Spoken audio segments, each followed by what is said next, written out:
hari ini karena Tuhan hadir dan ada di tengah-tengah ibadah kita. Amin. Pertama kita bersyukur kita sudah masuk di bulan November, di minggu pertama di bulan November ini. Nanti bulan depan sudah masuk Desember dan kita sudah biasanya sibuk mempersiapkan apa? Natal. Ya, di bulan-bulan November itu sudah persiapkan Natal.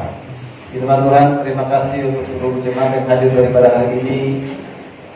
Mari bersama-sama kita akan buka satu firman Tuhan dari kitab Injil Yohanes pasal yang keempat. Injil Yohanes pasal yang keempat, mari kita membaca merenungkan firman Tuhan. Injil Yohanes pasal yang keempat, ayat yang pertama sebenarnya sampai ayat 42, cuma kita baca sampai ayatnya yang ke-22 saja. 19 maksudnya ya. 19. Oke. Udah ketemu? Baik, mari kita baca saling bergantian. Mohon untuk yang kaum wanita, kaum ibu ataupun wanita untuk membaca dimulai dari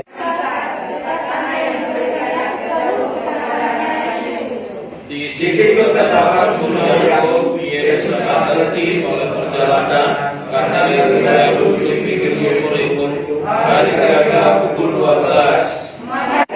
Jawab Yesus kepadanya, "Jikalau kau tahu tentang karunia Allah dan siapa bila kamu minum, niscaya kau telah meminta kepadanya dan Dia telah meminta kepadamu air hidup."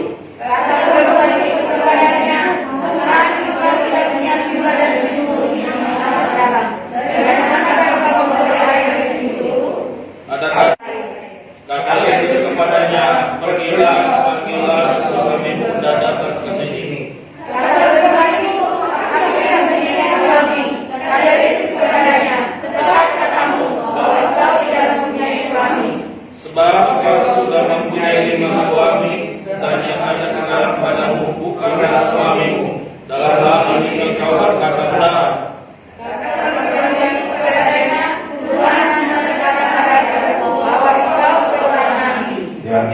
Amin. Puji Tuhan, yang berbahagia kita mendengarkan dan melakukan kebenaran firman Tuhan.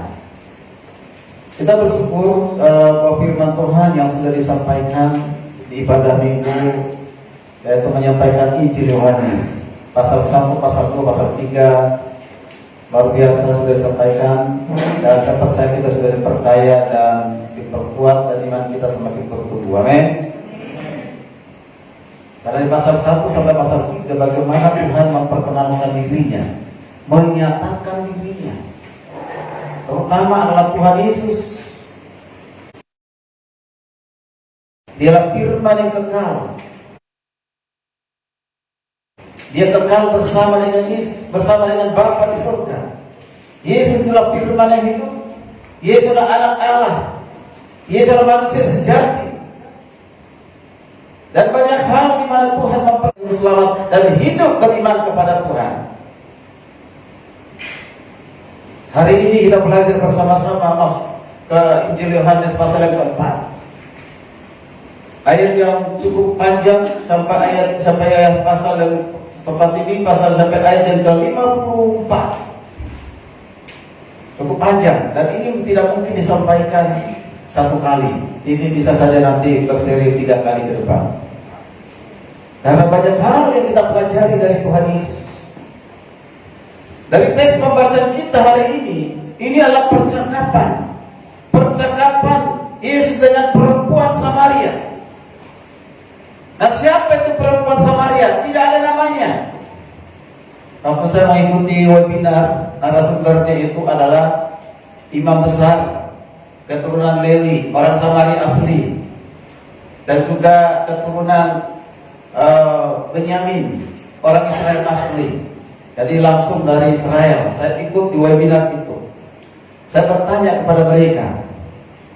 Salah satu pertanyaan saya, siapa sebenarnya nama wanita Samaria ini?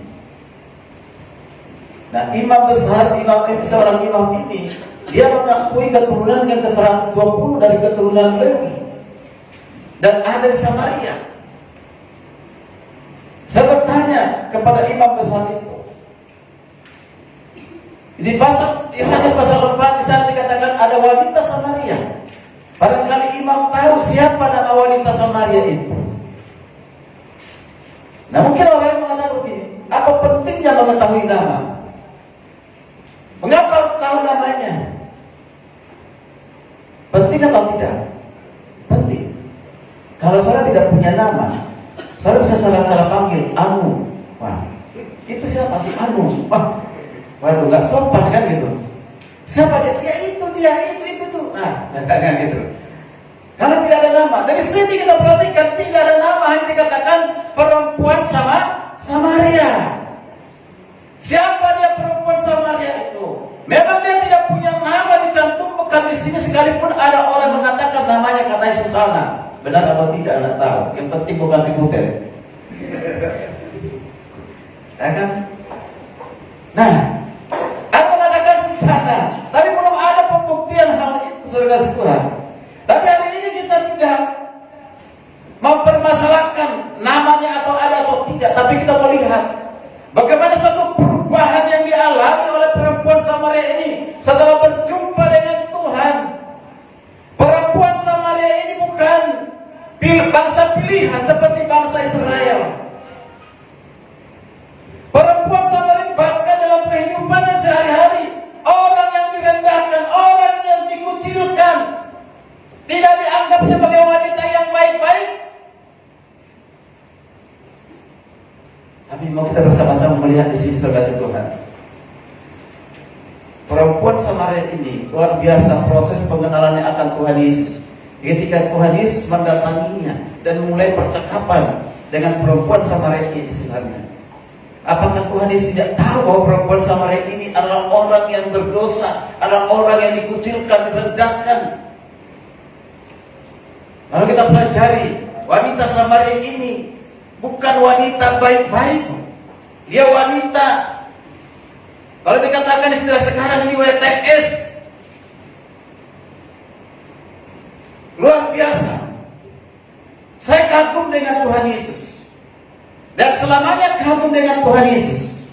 Makanya tema firman Tuhan hari ini adalah Yesus adalah pelayan yang sejati. Yesus adalah pelayan yang sejati ataupun penginjil yang sejati. Artinya apa, saudara kasih Tuhan? Yesus selain dia adalah Tuhan yang sejati, dia juga adalah manusia sejati.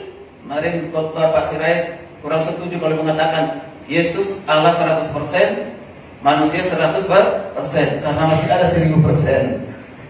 Ya. Nah, hari ini kita bersama-sama melihat Yesus Kristus adalah pelayan sejati atau penginjil yang sejati. Mengapa saya katakan demikian?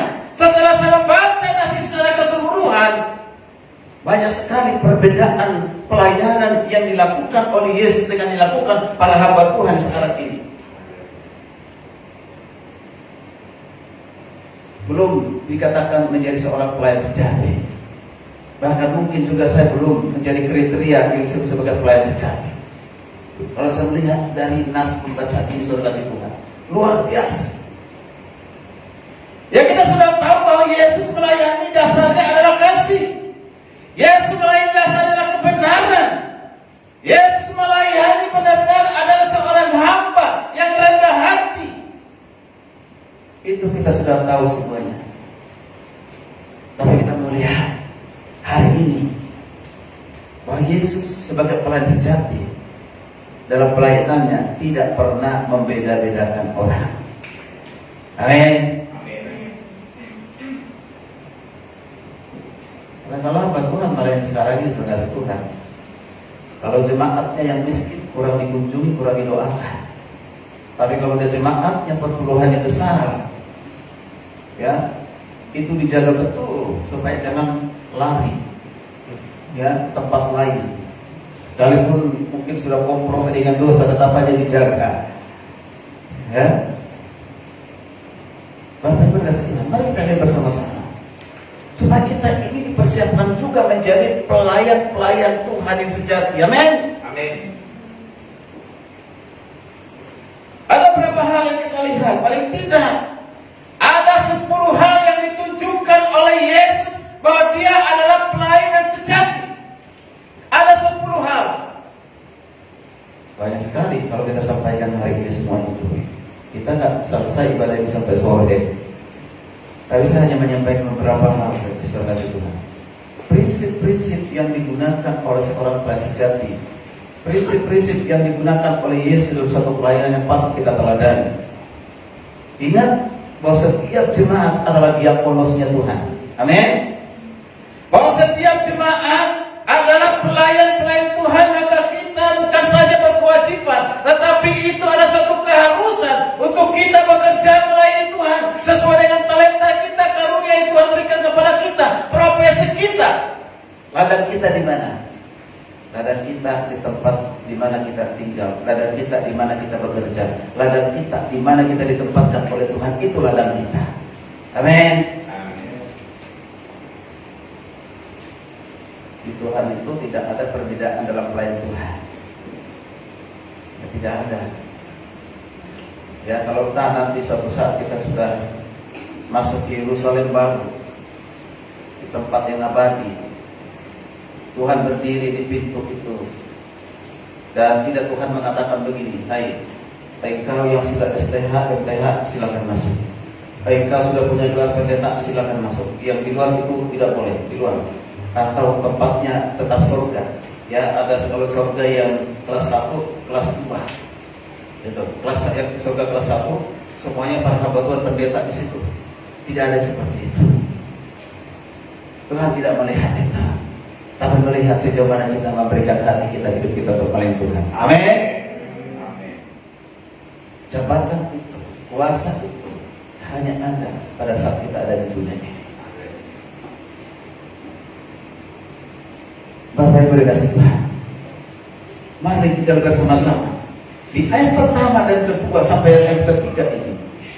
Ayat pertama dan kedua, ketika Tuhan Yesus mengetahui bahwa orang-orang Farisi telah mendengar bahwa yang memperoleh dan membaptis murid lebih banyak daripada Yohanes, meskipun Yesus sendiri tidak membaptis melainkan murid-muridnya. Di ayat pertama dan kedua ini tidak menjadi inti dari khotbah hari ini, tapi saya perlu sampaikan.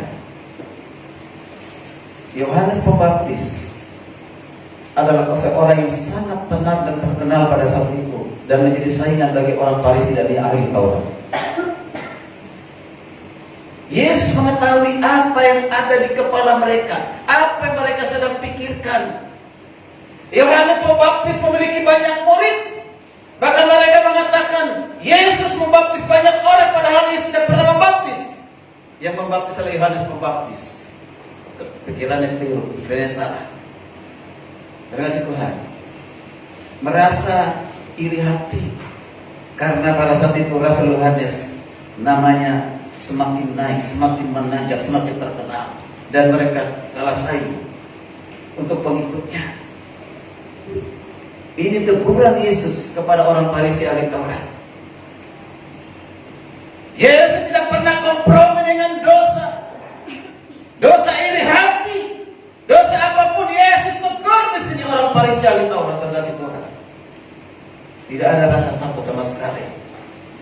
Mengapa? Karena Tuhan mengasihi mereka dan Tuhan semua mereka bertobat. Nah, kita lanjutkan di ayat yang berikutnya, saudara Tuhan. Di ayat ketiga sampai ayat yang ke-4, 3 dan 4, saudara perhatikan baik-baik. Ia pun meninggalkan Yudea dan kembali lagi ke Galilea, dan ia harus melintasi daerah Samaria. Maka sampailah ia ke sebuah kota di Samaria. Nama kota itu adalah Sikar, dekat tanah yang diberikan Yakub dahulu kepadanya, ya, kepada anaknya Yusuf. Di ayat ke-6, dan di situ terdapat sumur Yakub. Yesus sangat letih dan dalam perjalanan karena ia duduk di pinggir sumur itu. Hari kira-kira pukul 12. Perhatikan baik-baik dari beberapa ayat ini, saya kasih Tuhan. Apa yang mau kita dapatkan satu pembelajaran di sini dari Yesus sebagai pelayan sejati? Ada orang bilang begini, Yesus melayani perempuan Samaria itu suatu kebetulan saja, tidak ada rencana. Tidak rencana. Mengapa? Karena disuruh perhatikan. Karena dia katakan begini, ia pun meninggalkan Yudea dan mau kembali ke Galilea. Tujuannya adalah untuk kembali ke Galilea. Tapi untuk kembali ke Galilea, dia harus melintasi namanya daerah Samaria. Berarti Samaria itu bukan tujuan utama, itu hanya untuk lintas. Orang dari Cikarang mau ke Bogor melintasi kota Bekasi, kira-kira seperti itu. Berarti bukan Bekasi tujuannya, tapi tujuannya adalah Bogor misalnya. Tapi lintasi Bekasi. Mengapa? Karena jalan tol mungkin macet. Lintasi. Dan saya kasih Tuhan, dan kita perhatikan di sini, kurang tepat mengatakan kalau Yesus memasuki kota Samaria satu kebetulan, tidak. Tapi ini sudah ada dalam rencana Tuhan. Amin. Artinya pelayan sejati itu yang dilakukan oleh Yesus selalu siap sedia untuk melayani kapanpun, dimanapun. Amin. Selalu siap sedia menyediakan waktunya kapanpun, dimanapun, dalam situasi apapun. Yesus siap sedia untuk melayani. Jadi bukan hanya satu kebetulan dia melintas. Benar, dalam kekristenan ini tidak ada satu kebetulan, semua dalam rencana pengaturan Tuhan. Amin. Luar biasa. Saya melihat perempuan Samaria ini orang yang paling bahagia di dalam kehidupannya setelah dia berjumpa dengan Yesus. Tapi sebelum berjumpa dengan Tuhan Yesus, dia adalah manusia yang paling hina, yang tidak berharga dan tidak dianggap. Makanya dia sendiri datang ke sumur Yakub, tidak ditemani oleh siapapun, saudara. Padahal itu sumur yang sangat terkenal, itu yang dibuat Yakub. Dan terkenal pada zaman itu. Dan itu adalah salah satu sumber, bahkan itu sumber air yang mereka gunakan untuk kehidupan sehari-hari. Pada saat jam 12 siang, perempuan Samaria ini ada di sumur Yakub itu. Dia ingin mengambil air. Itu pekerjaan sehari-hari yang dia kerjakan, dilakukan, saudara. Maka saya katakan bahwa perempuan Samaria ini sudah ada Tuhan. Amin. Sudah ada dalam rencana Tuhan ingin diselamatkan. Makanya Tuhan Yesus ada di Samaria, bukan satu melintas, bukan satu kebetulan, tapi Yesus mau melayani siapapun yang dijumpai. Yesus mau melayaninya. Dari Galilea dari Yudea ke Galilea, dan sampai ke tempat Galilea, dari kota ke kota, dari kota ke desa, ada murid-murid. Pada saat ini murid-muridnya pergi ke kota untuk beli makanan.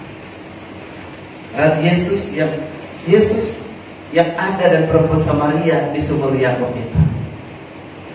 Ada Yesus dan ada perempuan Samaria. Kalau kita perhatikan, murid-murid. Mengapa? Karena Yesus juga adalah manusia sejati dan merasakan haus dan lapar. Ketika dia haus dan minta air minum, itu adalah sesungguhnya yang dirasakan oleh Yesus. Dia haus, bukan pura-pura supaya bisa bicara dengan, atau hanya ngambil satu perkataan, mengarang suatu perkataan supaya bisa dengan perempuan Samaria. Bukan, karena memang dia merasakan haus. Dan ini kalau begini, saudara Tuhan, berarti air minum dulu ya, dari sumur bisa langsung diminum. Ya? Bisa langsung diminum. Kalau air minum sekarang, coba minum di Bekasi, di sumur itu. Ya kan? Ya hanya taruh berapa hari aja sudah ada apa itu? Ya, seperti karat-karat kuning gitu ya, bisa jadi penyakit. Makanya kita beli air minum. Tapi sumur Yakub itu diambil bisa langsung diminum. Berarti sumur yang hebat, yang luar biasa. Ya, kualitas airnya berarti bagus. Ya, melebihi dari air mineral yang lainnya. Nah, mari kita perhatikan bersama-sama. Yesus mengatakan, berilah aku minum, memang karena dia haus. Dan inilah awal percakapan yang diinisiatif, diperkarsai oleh Yesus karena ingin menyelamatkan perempuan Samaria ini. Karena dalam penginjilan atau dalam pelayanan, jangan kita selalu orang lain memulai baru kita melayani.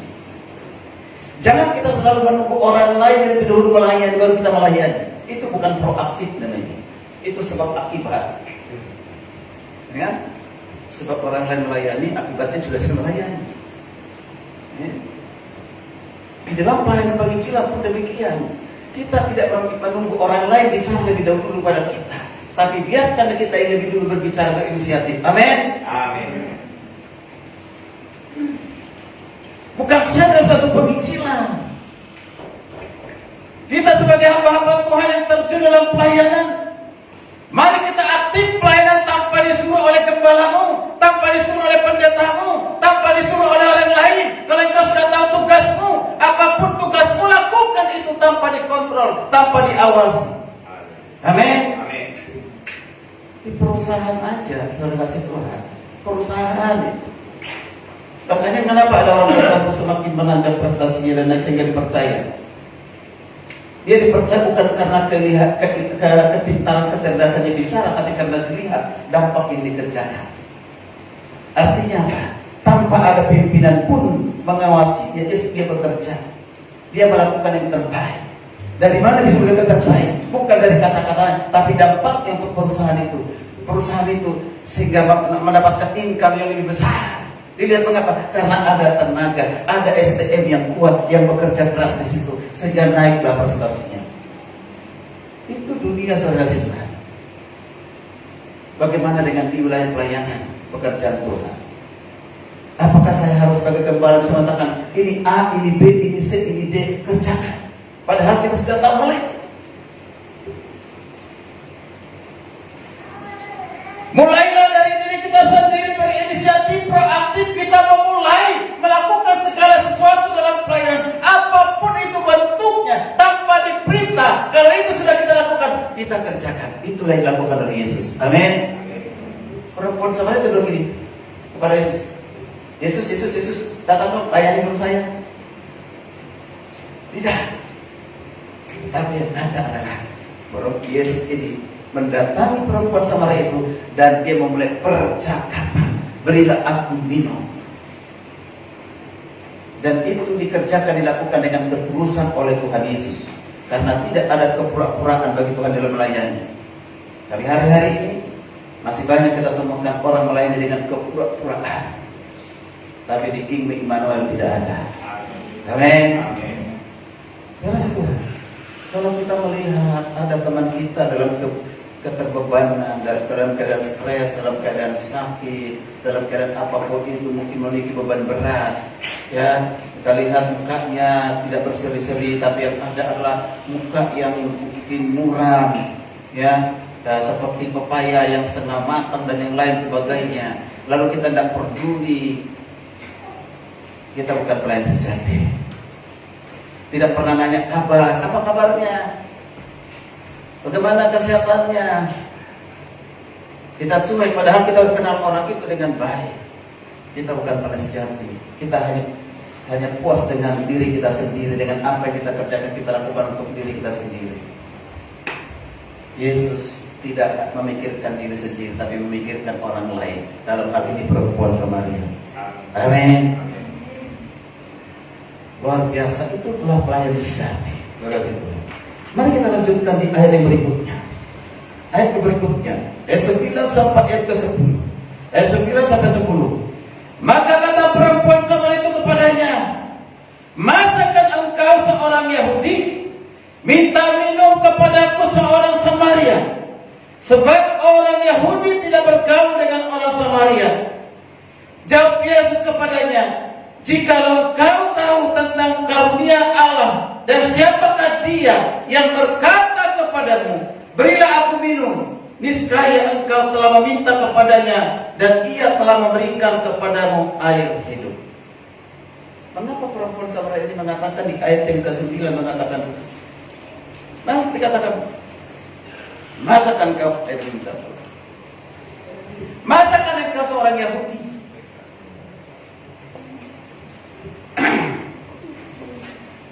Nah ini harus ada kepekaan ini. Cuma yang duduk paling depan.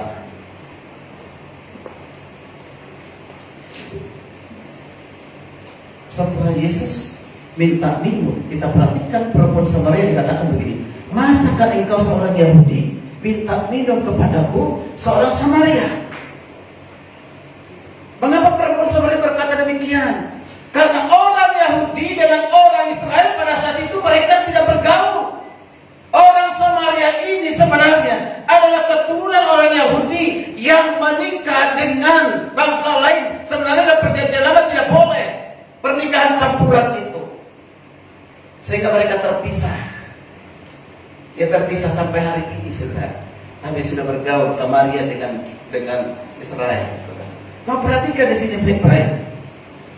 Artinya ada sesuatu budaya yang berbeda, ada sesuatu sosial yang berbeda, ada suatu tradisi yang berbeda, ada sesuatu gaya yang berbeda, ada suatu pemahaman yang berbeda. Bangsa Israel merendahkan orang-orang Samaria, bukan bangsa pilihan, bukan bangsa istimewa. Tetapi perhatikan di sini, Yesus tidak pernah pilih kasih untuk melayani siapapun. Dia tembus itu tradisi, dia tembus itu budaya, dia tembus itu segala perbedaan apapun, tidak menghambat dirinya untuk melayani. Luar biasa. Maka tadi dari awal saya katakan, apakah Yesus tidak tahu siapa perempuan Samaria ini? Tahu, pasti tahu, karena dia adalah Tuhan yang sejati, Allah yang sejati. Dia tahu. Tapi disinilah kita melihat kasih Tuhan yang dahsyat, yang luar biasa itu. Sekarang ini perhatikan baik-baik di sini. Seringkali kita ini membeda-bedakan seseorang untuk kita layani. Kita kotak-kotak. Ini orang yang paling berdosa, tidak layak dilayani. Orang yang setengah berdosa, tidak layak. Orang yang benar menurut kita, ya kan? Kita layani. Kemudian kata-kata lagi, orang yang tinggal di kolong jembatan atau orang yang anak jalanan itu, yang pang-pang itu nggak perlu dilayani. Mereka itu orang jahat. Ya kan? Yang tinggal di kolong jembatan, yang punya rumah atapnya langit, tidak jangan dilayani. Pernah ada seorang hamba Tuhan berkata, ngapain Pak pelayanan di penjara? Nggak ada gunanya itu, capek pelayanan di penjara itu. Ya kan? Kok nggak ada gunanya? Banyak sekali orang yang di LP itu, mereka justru bertobat sana situ. Yang membatasi mereka hanya aja apa? Tembok. Tapi mereka juga manusia yang membutuhkan Tuhan. Supaya berjumpa dengan Tuhan, siapa memperkenalkannya adalah hamba-hamba Tuhan, diberikan kesempatan untuk melayani mereka. Tapi ada juga saya pernah ketemu dengan seorang hamba Tuhan, inginnya melayani orang-orang yang kaya aja, menengah ke atas. Motivasinya apa? Ketika dia sudah bertobat, kantongnya pun bertobat. Kalau kantongnya bertobat, duitnya pun mengalir. Jadi bisnis jadinya. Dan di bangsa ini, bahkan kita di sini banyak berbeda suku, berbeda latar belakang, berbeda karakter. Ya, sifat kita berbeda semuanya. Banyak perbedaan. Mungkin ada ekonominya menengah ke bawah, atau mungkin ekonomi menengah ke atas, atau mungkin kita lagi sekarang dalam hal persoalan-persoalan ekonomi dan yang lain sebagainya. Apakah kita mengabaikan orang-orang seperti ini? Tidak mau melayaninya menjadi satu penghambat. Kondisi orang lain menjadi penghambat buat kita untuk melayani? Tentu tidak. Amin. Yesus lakukan itu. Luar biasa. Ini menjadi satu teguran bagi jemaat, bagi hamba Tuhan. Jangan sampai kita membuat sesuatu standar pelayanan, standar dunia, ya, atau standar kita. Terutama barangkali orang yang pernah mengecewakan kita, pernah membenci kita, memfitnah kita, dan yang lain sebagainya. Lalu kita sudah menutup diri, tidak mau lagi berkomunikasi, menutup diri, tidak mau lagi melayani, menutup diri, tidak lagi mendoakannya, menutup diri untuk semua hal. Buat apa? Dia orang berdosa. Tidak, Yesus tidak mengajarkan demikian. Amin. Amin. Kadang-kadang kita ini membuat perbedaan dengan orang-orang tertentu, misalnya dosanya paling banyak. Ya kan gitu ya. Dari mana kita ukuran kita mengatakan dosa paling banyak? Dosanya paling besar. Saya mengatakan tidak ada dosa yang paling besar dalam berzina. Karena orang berpikir gini, dosa berzina itu dosa yang paling besar. Tapi kalau hanya mencuri 1 jarum itu dosanya kecil. Kalau jarum itu orang lain, milik orang lain, kalau itu dikatakan tadi, misalnya ada orang berzina gitu kan, saya mengatakan berzina. Kalau yang jarum ini masih bisa dimaklumi. Tidak, semuanya itu adalah sama di hadapan Tuhan. Amin. Amin. Jangan kau pikir anak asrama ketika kau mengambil sabun temanmu dan kau tidak merasa berdosa, sudah cari-cari di mana ya odol saya, di mana odol saya, padahal dia engkau dengarkan dia cari-cari, engkau diam-diam saja. Itu kan bukan dosa besar, dosa kecil, tidak apa-apa lah. Ya.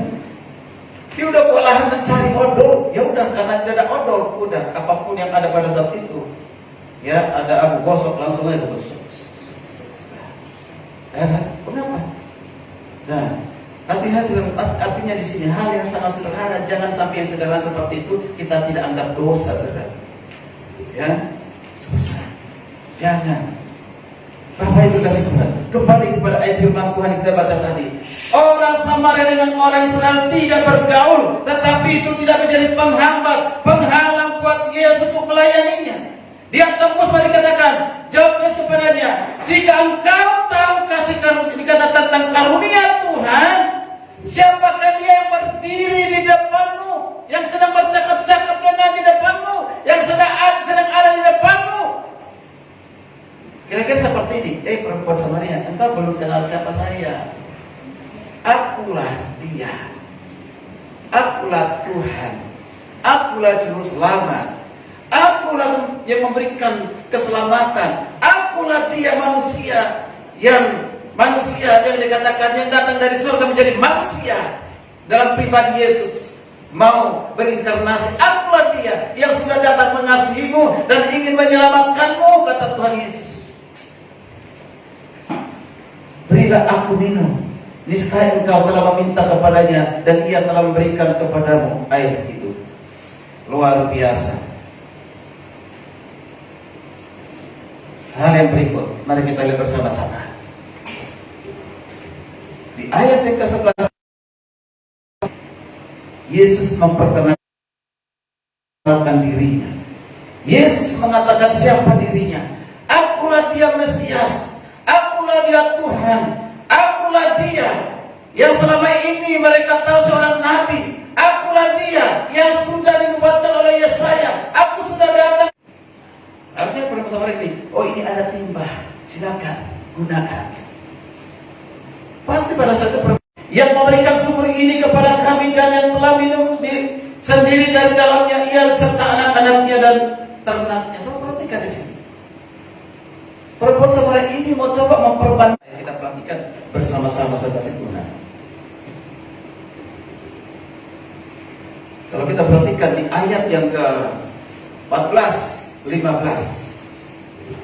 11 dan 15. Seperti sampai 11 sampai 15. Baru baca secara keseluruhan di sini. Setelah Yesus perkenalkan diri sebagai air itu, maka datanglah kepada air kehidupan itu, air kemuluan itu, datanglah kepada Yesus. Kami yang seperti perempuan Samaria. Jadilah menjadi pelayan sejati. Inilah yang dilakukan oleh Tuhan Yesus. Mari, ketika kita melayani, biarlah kita melayani sesuai dengan tuntunan Tuhan, bukan sesuai dengan tuntunan kita. Jangan sampai kita melayani menurut standar kita, tapi kita melayani seperti yang diajarkan Tuhan Yesus hari ini. Amin. Berarti amin. Amin semuanya. Amin.